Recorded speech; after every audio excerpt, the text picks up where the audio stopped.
Ladies and gentlemen, have attention. So on our safety, Boeing 737-800, there's a safety information card located in the seat back pocket in front of you. Take it out, check it out. The fasten your seatbelt, slide the flat end into the buckle, pull the loose straps to tighten, to release the stuff on the buckle. Seatbelt should be worn tight and low and cross your lips at all times. We do have 8 emergency exits. There's 2 in the front, there's 4 over the wing, there's 2 in the back. Signs overhead, lights on the floor will get you there. In case of an emergency evacuation, follow the flight attendant's command. Leave everything.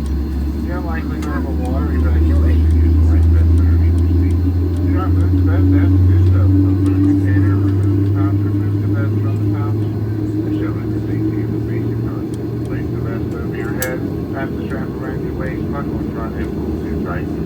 Once outside the aircraft, pull down the red tab to inflate or manually blow into the vest tube. It's also light on the shoulder. It will automatically illuminate once you're in the water. To place the vest on an infant, please refer to the safety information card.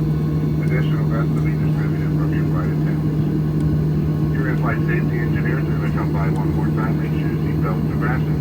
Seat backs and tray tables in the full upright lock position. And once again, all carry-ons.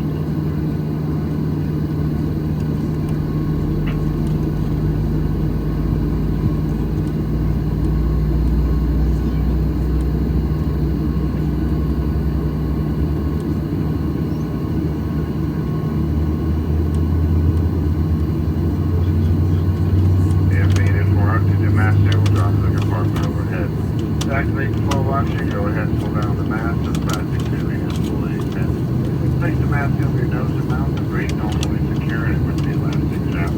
Although oxygen may be flowing, the plastic bag may not inflate. Continue wearing masks otherwise notified by a uniformed crew member. If you're traveling with small children,